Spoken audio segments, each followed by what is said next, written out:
adoramos ao Senhor, que celebramos o encontro, né? Essa oportunidade da gente se ver, de estar perto, de poder celebrar o abraço.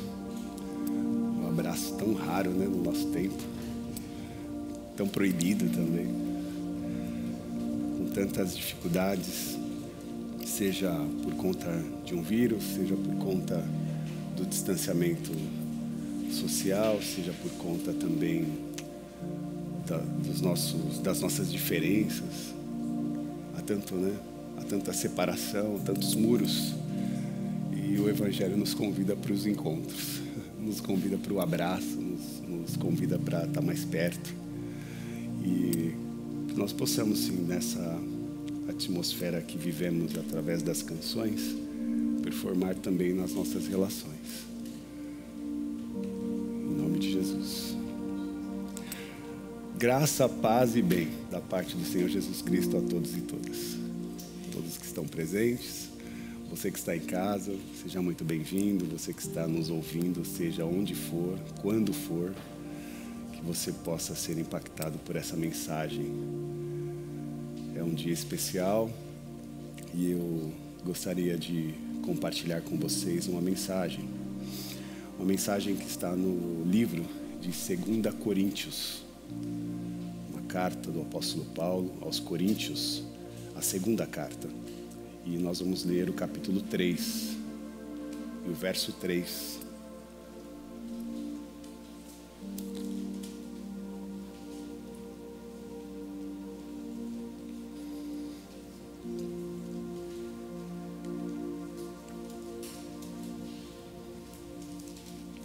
Coríntios, capítulo 3, verso 3.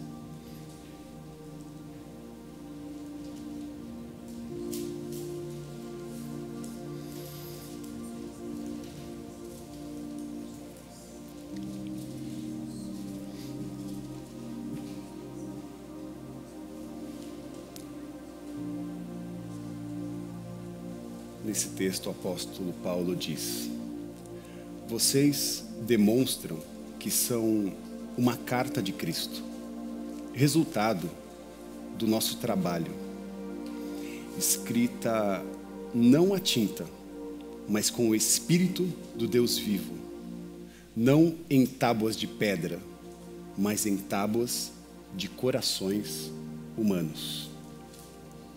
Agora eu queria que você prestasse atenção nessa próxima leitura, porque é o mesmo versículo, só que na versão da mensagem, que é um pouco mais atualizado e contemporâneo. Diz assim: a vida de vocês é uma carta que qualquer um pode ler simplesmente olhando para vocês. O próprio Cristo a escreveu, não com tintas, mas com o Espírito do Deus vivo. Essa carta não é escrita na pedra, mas entalhada em vidas e em corações humanos. E nós a publicamos. Até aí. Oremos. Pai querido e amado, obrigado pela tua presença. Senhor Jesus, nós te exaltamos pela oportunidade do encontro, pela oportunidade da sua salvação e pela entrega do teu Espírito Santo. É nesse lugar, Pai, que nós queremos te ver, através do seu Filho Jesus, empoderados pelo Espírito Santo de Deus. Que essa mensagem não seja só uma simples mensagem, mas que seja a sua voz falando aos nossos corações e mentes. Por isso nós pedimos que o Senhor nos use, tanto no ouvir quanto no falar, que não sejamos nós, mas o próprio Espírito falando em nós e através de nós.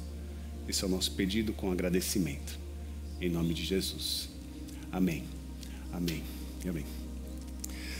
Cartas vivas, é o que o apóstolo Paulo diz. Vocês são cartas vivas. Cartas. O que são cartas? Alguém sabe o que é carta no mundo de hoje? Assim? Cartas são pequenos dispositivos que levam dentro de si mensagens, textos, informações, ideias, segredos, histórias. Histórias, nossas histórias. Histórias essas que falam a respeito de nós, falam a respeito do que estamos passando. As cartas levam histórias. E quem é você quando uma pessoa te vê?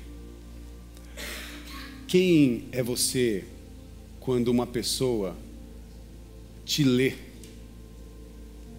Se você é carta, se você porta uma mensagem, quando as pessoas te leem, o que elas leem, o que elas contemplam, o que elas percebem a partir disso?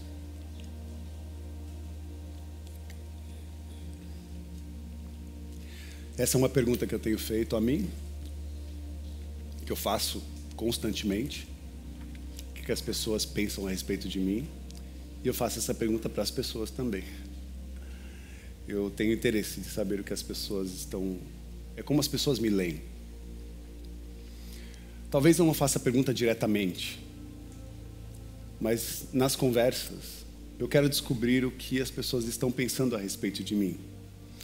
O que elas compartilham a partir da minha vivência, da minha história, da minha presença no mundo. Qual é essa forma de pensamento, de reflexão que poderá ou pode ser construída a partir da nossa presença? E pensar a respeito de quem somos, pensar a respeito de quem nos tornamos. E como é que as pessoas estão nos lendo sempre trouxe para mim uma certa importância, e é o que eu quero compartilhar com vocês. A importância de saber como nós estamos sendo lidos, como nós estamos sendo traduzidos nesse mundo. O próprio Jesus fez esse tipo de investigação.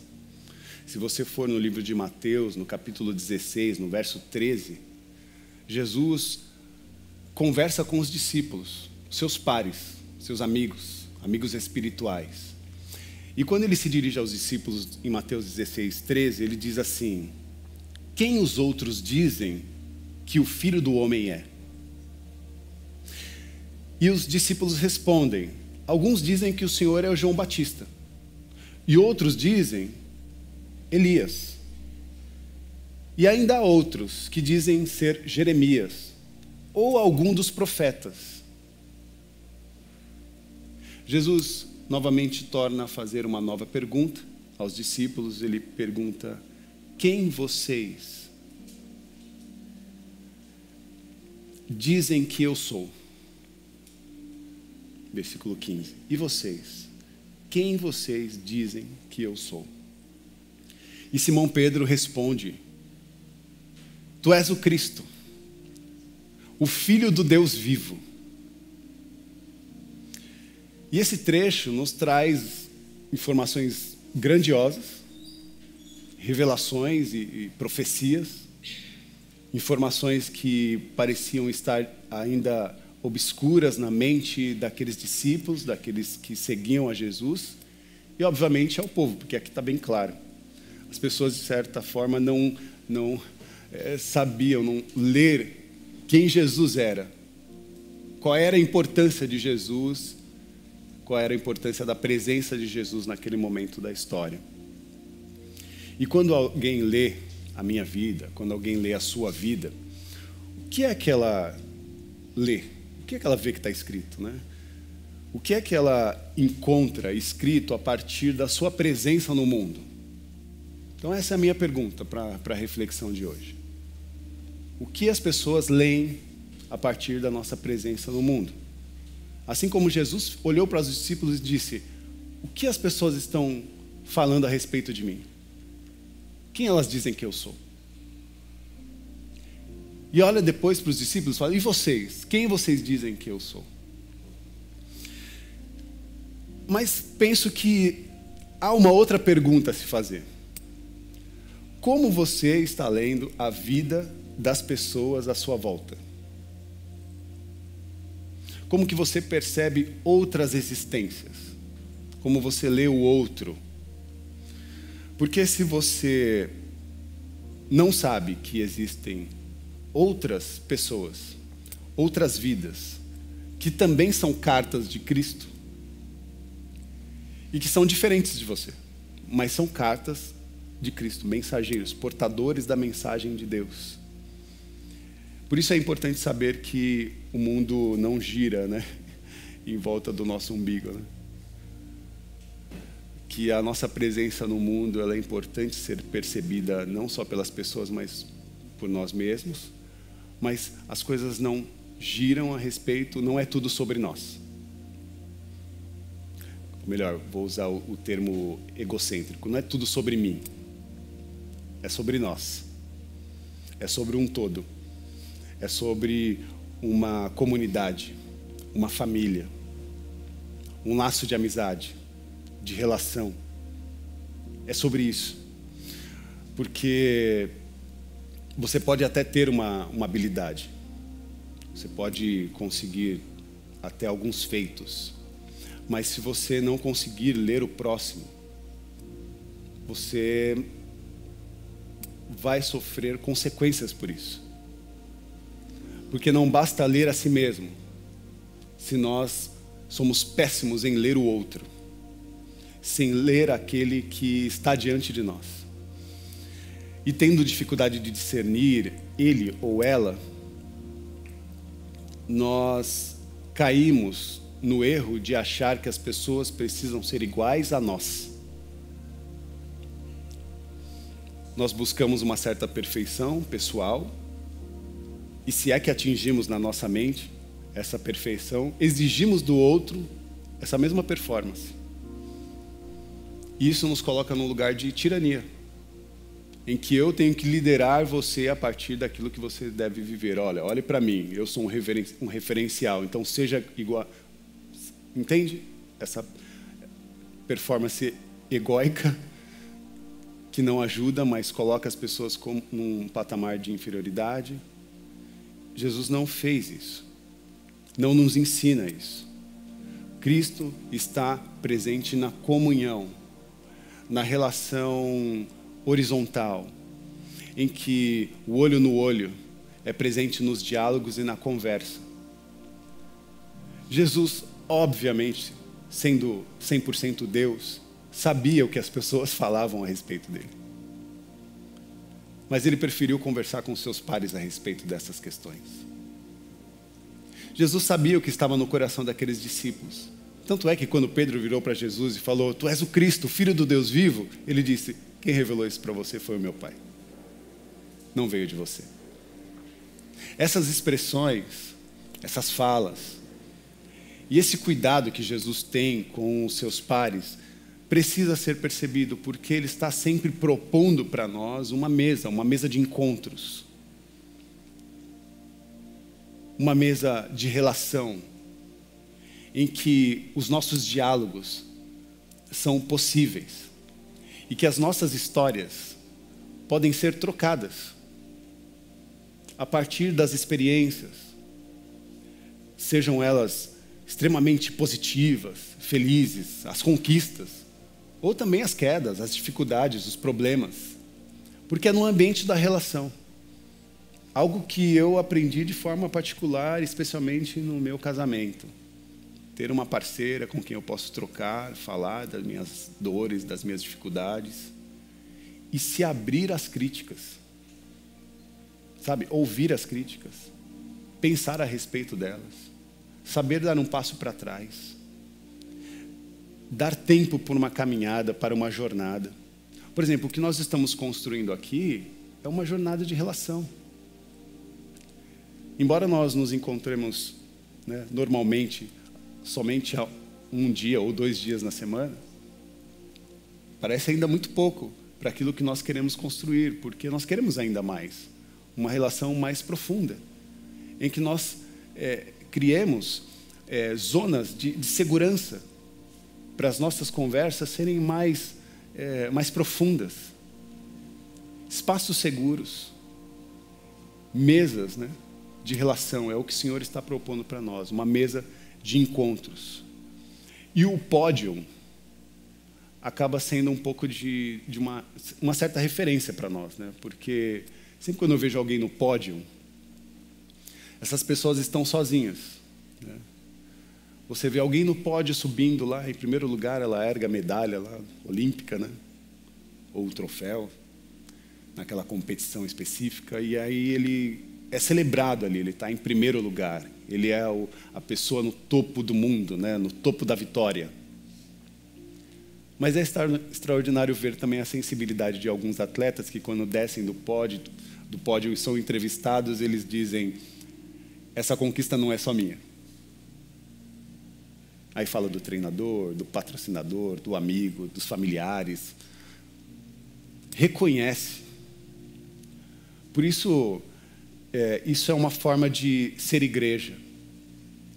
Reconhecer que a nossa jornada e até mesmo as nossas conquistas não acontecem de forma solitária. As nossas vitórias não são vitórias egóicas. E Rafa, por que você trouxe esse tema? Por que você está falando sobre isso? Porque, meus irmãos, numa geração em que as nossas performances foram colocadas dentro de um quadrado, de uma tela,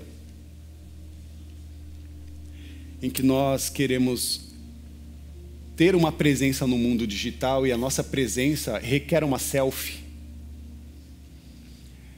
requer um retrato. E o retrato nunca é a verdade, a sua total verdade. O retrato é o que você quer passar. Então tem gente que usa um Photoshop, tem gente que usa um filtro, tem gente que faz um recorte, tira a foto no seu melhor ângulo. Nunca é você assim na plenitude. Sempre tem um recorte. Sempre tem uma edição. E essa edição ela quer ser vendida, ela quer ser mostrada, ela quer ser vista. Então, numa geração e num mundo de tantas selfies, de tantas jornadas egóicas, em que me siga o eu, siga esse perfil, siga essa persona que nós construímos, nós também transformamos esse objeto, que pode ser até nós mesmos, num tipo de ídolo. E essa experiência idolátrica, né, do nosso eu, ela é, desculpa a expressão, demoníaca.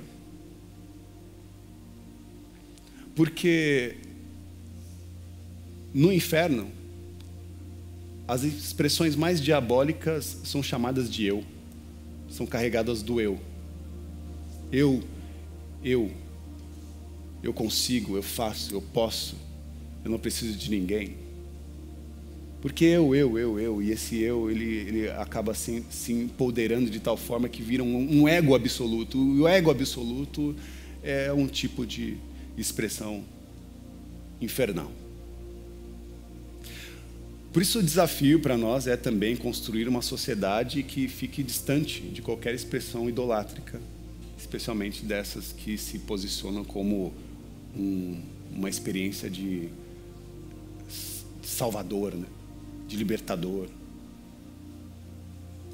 Porque essas expressões nada mais querem que tomar o espaço do próprio Deus, que não se posicionou dessa forma.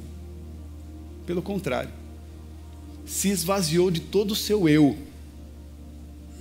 Porque bem lembramos que na Bíblia Sagrada, a primeira apresentação a Moisés, ele diz: eu sou, diga que o eu sou te enviou. E Moisés fala: eu sou, esse é seu nome? Como que eu vou explicar que o eu sou te enviou? Quem é eu sou? E Deus responde: eu sou o que sou. E aí esse eu sou o que é, cheio de poder, majestade, glória, na dimensão da criação de todas as coisas, se esvaziou de todas as suas prerrogativas divinas e veio até nós, em Cristo Jesus, na expressão de um homem, um ser humano como eu e você.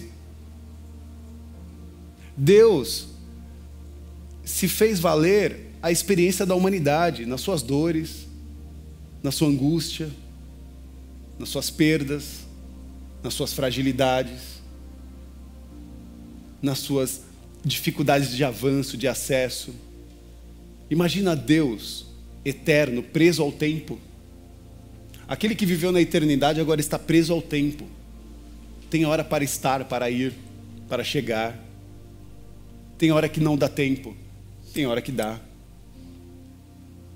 Então essa experiência de redução do seu eu divino, quando olhamos para Jesus, vemos essa transição, né?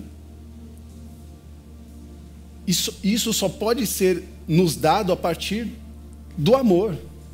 Só o amor pode expressar isso para nós. Uma entrega em absoluto do seu eu, do seu ser, do seu estado de ser. E a beleza da sensibilidade, né, de uma pessoa que está no pódio é essa, de reconhecimento dos seus pares, dos seus iguais. Nada disso que nós temos, que nós somos, nada se constrói sozinho. Nada se mantém sozinho. Eu cantava agora há pouco e eu olhava cada um de vocês numa expressão de adoração. Isso me emocionou e eu falei, não posso chorar agora. Não posso chorar, senão não vou conseguir pregar. Segurando a emoção, por ver o brilho no olho de cada um de vocês no momento dessa expressão de adoração que nós tivemos. Isso é divino. E por que me emociona? Porque não é uma construção do eu, é uma construção do nós. Essa casa aqui não é a casa da igreja, não é a igreja do Rafael. Tem gente que faz isso, né? Eu vou lá na igreja do Rafael. Não é a igreja do Rafael, em absoluto. É a igreja do nós. Tem muitas identidades, muitas expressões nessas paredes que nós levantamos, esse teto que foi construído, a porta, cada limpeza, né, que é feita, uma organização de espaço, os ensaios musicais, né, as fotografias, as expressões de internet, os abraços, o cafezinho, né, o bolinho quando chega, aquele cheirinho agradável do espaço, né, que ora é do espaço que está limpo, ora que é do seu perfume. Essa é a construção do todo. Porque o que é a comunidade? Não são paredes, são pessoas que constroem lugares possíveis para uma relação de horizontalidade. Esse processo, né, é o que nós estamos construindo há anos. Por isso me alegro, me emociono quando vejo a expressão de Deus na face de cada um. Porque essa é a grande, talvez, paga, né, das nossas relações. Num mundo tão desigual, tão sofrido, nós construímos um espaço em que nós nos sentimos seguros e podemos expressar a nossa adoração, o nosso amor e a nossa entrega a Deus. Será que nós estamos conseguindo isso? Eu penso que sim. E penso que nós vamos conseguir coisas ainda maiores. Pensando sempre nessa dinâmica. Estamos conseguindo ser lidos de forma semelhante a essa que nós estamos vivendo aqui, lá fora? Será que o nosso semelhante está conseguindo nos ler quando estamos lá fora? Porque se aqui a beleza da santidade surte brilho no olho, será que essa beleza da santidade acontece nas relações com os nossos familiares, com os nossos amigos, com a relação dos nossos pares, com os nossos irmãos, com os nossos pais? Como está a sua relação familiar? Como você tem promovido esses encontros? A rede de afeto. Se há uma relação machucada, ferida, como que você tem tratado isso? Será que você tem se encorajado a retomar essa relação? A fazer com que o perdão seja possível? A fazer com que os diálogos sejam possíveis? Que o abraço seja retomado? que o amor e o cuidado com o próximo seja respeitado, se o olhar vai ser de fato sensível ao outro, aquele que é diferente, aquele que nós não vemos como iguais. Será que há, de fato, essa liberdade, essa oportunidade de promover o respeito e o cuidado com aquele que está diante de mim? Porque se nos entendemos como seres sagrados, precisamos olhar para o outro como espelho, como seres sagrados, que ainda que estejam adoecidos da face e da presença de Deus, possam ser libertos a partir da sua mensagem, dessa carta viva que você é. Então, o desafio nós precisamos tornar as letras, legíveis. Nós precisamos fazer com que essa maravilha da bênção de Deus que acontece nos nossos corações e em nossas mentes sejam proposta a outros. E que maravilha vai ser quando as pessoas conseguirem de fato e verdadeiramente ler o que Cristo, ler Cristo em cada um de nós. Porque às vezes nós achamos que a vida está infernal, Nós olhamos para a vida e falamos, nossa, eu não consigo avançar, eu me sinto travado, eu me sinto com muitas dificuldades para, de fato, dar um passo à frente às relações, ao cuidado com as pessoas, ao cuidado até comigo mesmo, e a gente entra numa crise. Só que essas crises, elas não são uma dificuldade exclusiva, não é só você que passa por isso. Não, todos passam por essa dificuldade. Essas crises acontecem, algo comum a qualquer ser humano. Por isso, qual é a carta de Deus que você tem para oferecer para as pessoas à sua volta? O que você tem feito para tornar Cristo legível na sua vida? O apóstolo Paulo revela algo importante nesse versículo. Versículo 3, que nós lemos: vocês demonstram que são uma carta de Cristo.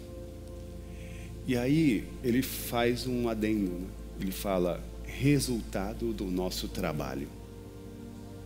1º de maio, dia do trabalho. E o apóstolo Paulo está dizendo que pessoas que se tornam cartas vivas, mensageiros do Cristo, são trabalhadores. Essas pessoas, elas trabalham para que, o que Paulo diz. Paulo diz que a sua vida é fruto do trabalho, fruto do seu ministério, fruto da sua entrega, fruto das suas ações, das suas atividades, da sua manifestação, da sua presença no mundo, das suas ações.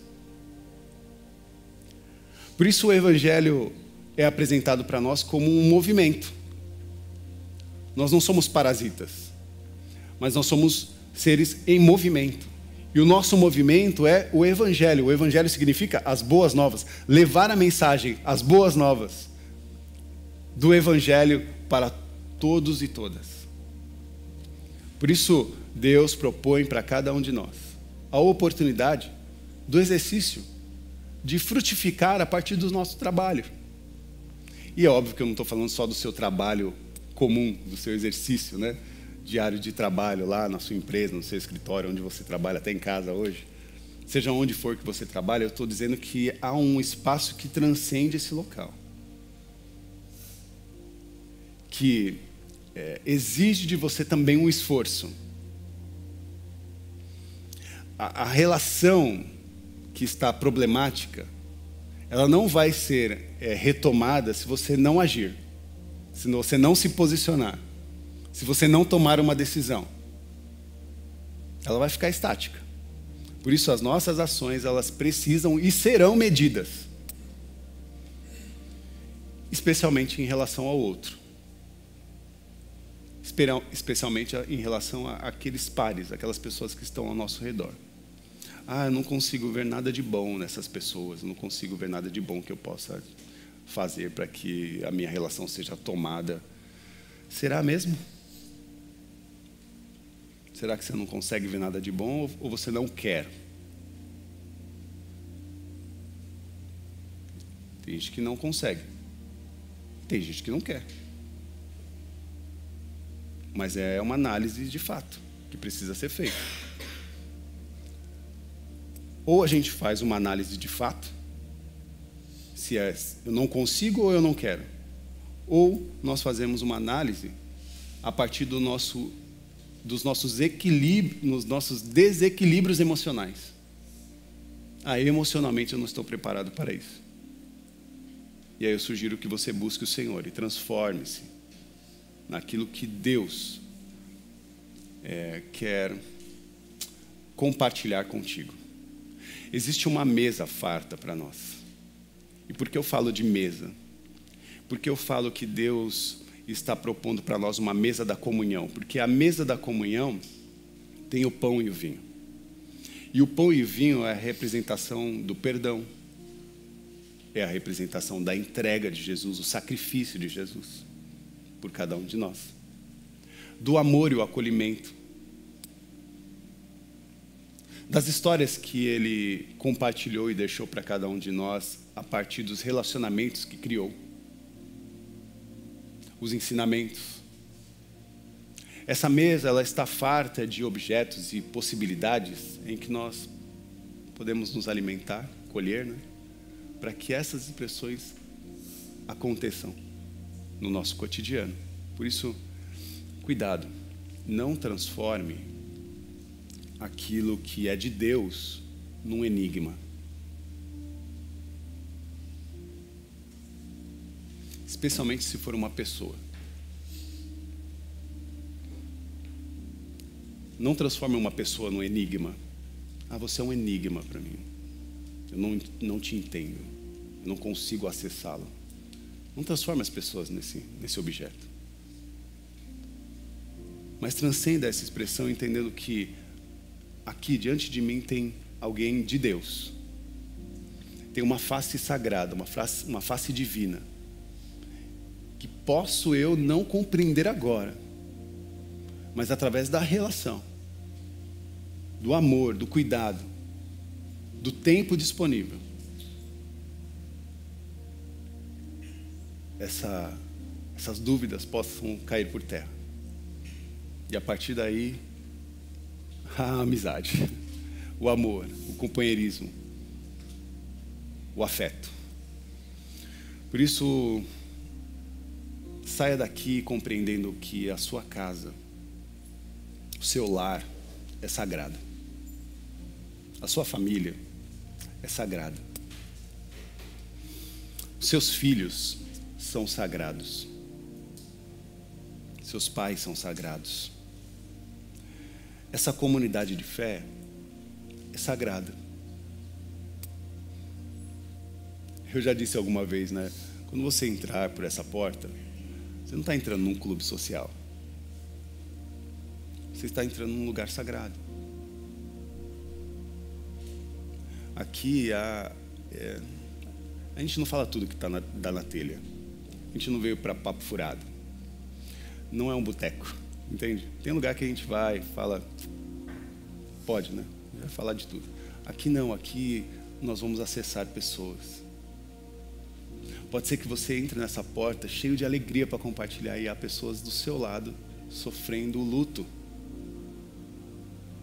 E nós vamos ter que ter essa sensibilidade de saber se alegrar e chorar. Cuidar ou se deixar ser cuidado.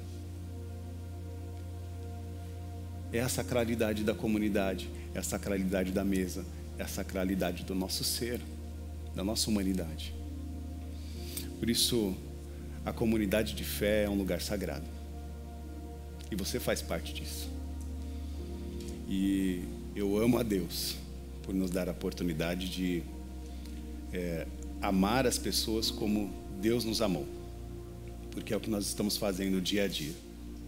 Nos espelhando um pouquinho nesse amor grandioso, que de fato nós não vamos alcançar na sua plenitude, a não ser que nós nos encontrarmos com Ele no grande dia. Mas enquanto não acontece, nós vamos escalando.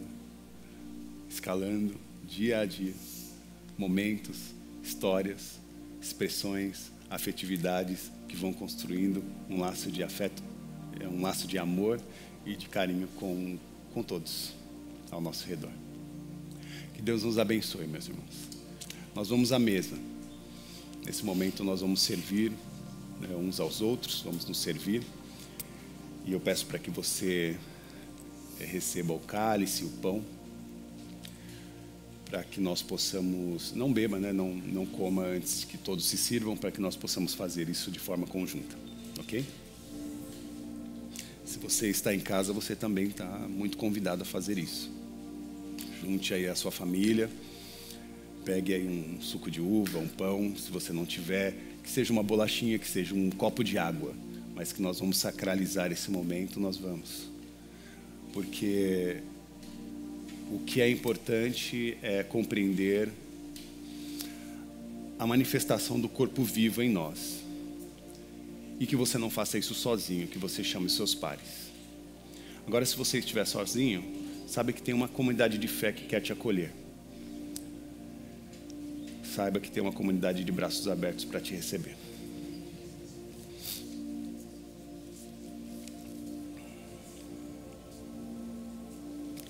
Esse é o corpo de Cristo que foi partido por nós, e esse é o cálice da nova aliança.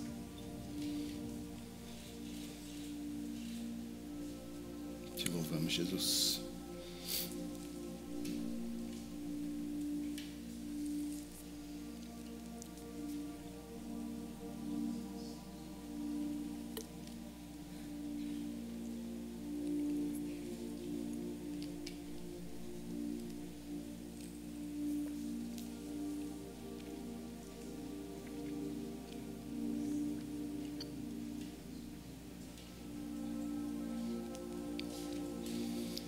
Ainda continuando com as palavras do apóstolo Paulo, 1 Coríntios, capítulo 11, ele diz assim: pois recebi do Senhor o que também entreguei a vocês, que o Senhor Jesus, na noite que foi traído, tomou o pão e, tendo dado graça, partiu e disse: isto é o meu corpo que é dado em favor de vocês, façam isso em memória de mim.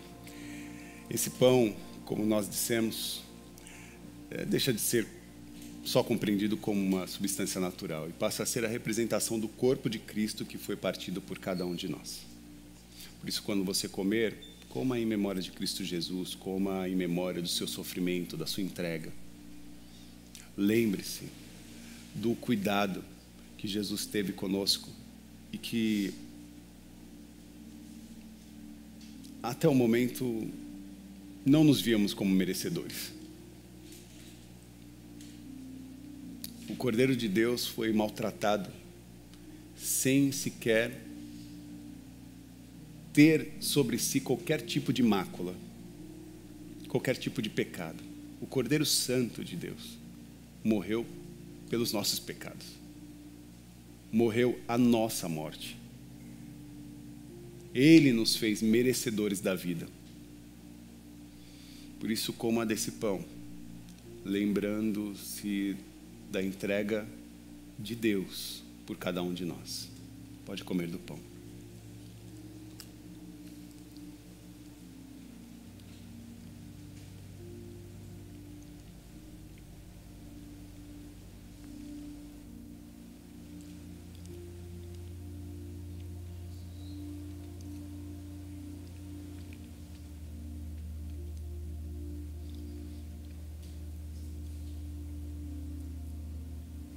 Seja exaltado, Jesus. Nós te agradecemos pela sua entrega, Jesus, pelo teu amor. Nós te agradecemos, Jesus. Reconhecemos quem tu és. No partir do pão, os nossos olhos se abrem para reconhecer a sua santidade, a sua grandeza, a beleza do teu amor. Aleluia. Aleluia. Da mesma forma, depois de cear, ele tomou o cálice e disse: este cálice é a nova aliança no meu sangue. Façam isso sempre que beberem em memória de mim. Porque sempre que comerem desse pão e beberem desse cálice, vocês anunciam a morte do Senhor até que Ele venha. Esse cálice passa a ser não somente uma substância natural, mas a representação do sangue de Jesus que foi derramado por cada um de nós.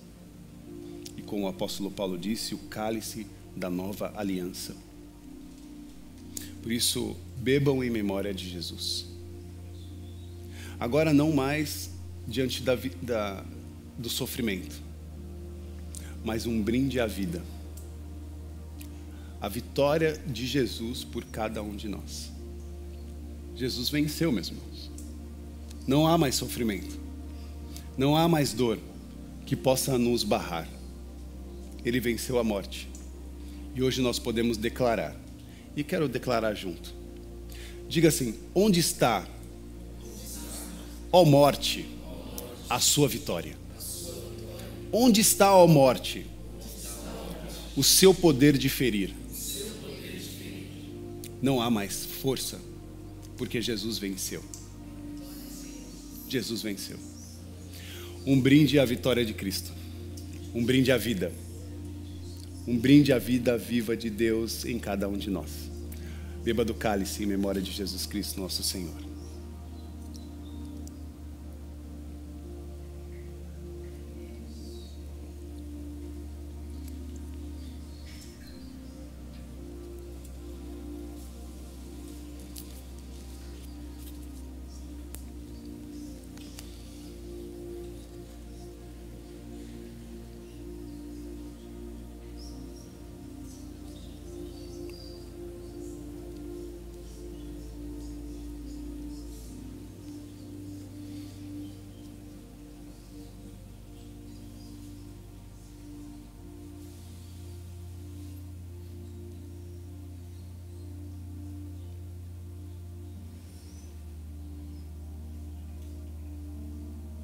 É diante dessa alegria, Pai.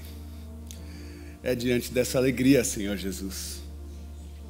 É diante desse fato da Sua presença, Espírito Santo, que nós exaltamos a grandeza da Trindade, da presença de Deus no meio de nós. Obrigado, Jesus. Obrigado, Senhor. Agradeça ao Senhor. Diga: obrigado, Jesus.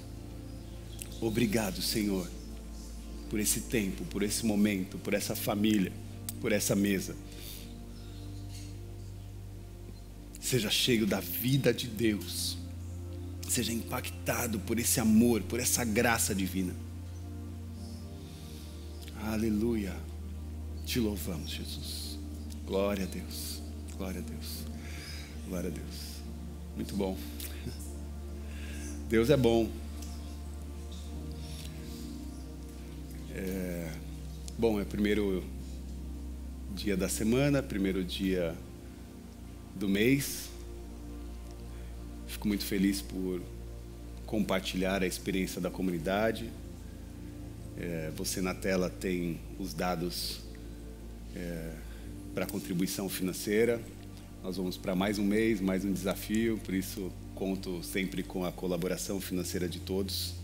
É muito importante a presença de cada um de vocês na contribuição, porque é uma forma de nós acolhermos não só as necessidades da comunidade, como também a vida das pessoas, né, que precisam também do nosso cuidado, da nossa generosidade.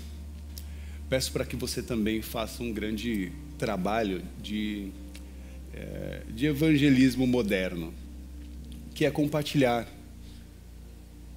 o Red 80, né, as nossas redes sociais, as informações, porque nós queremos agora melhorar essa performance.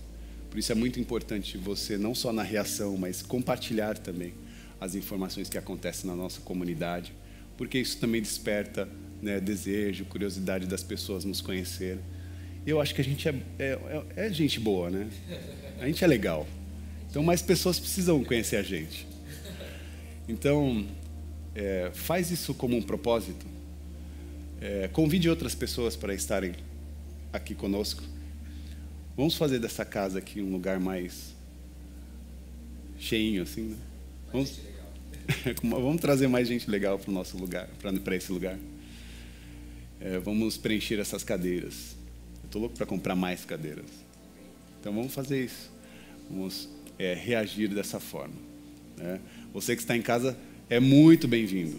Não vemos a hora de vê-los aqui, né, compartilhando dessa experiência conosco. Eu sei que há pessoas que estão muito distantes e que mandam as mensagens, né, e quando tem oportunidade estão aqui. Por isso, quando você tiver uma oportunidade, esteja aqui. Nós estamos de braços abertos para te receber. Comunidade de amor, que ama a Deus e ama as pessoas. Esse é o nosso lema. Seguimos em frente.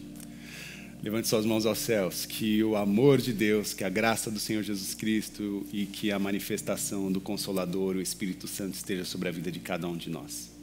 Sejam abençoados em nome do Pai, do Filho e do Espírito Santo, com todas as sortes e bênçãos espirituais.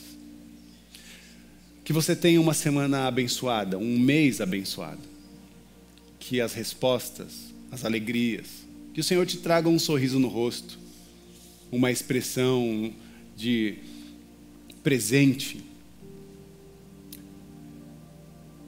Que o seu mês seja um mês de boas surpresas.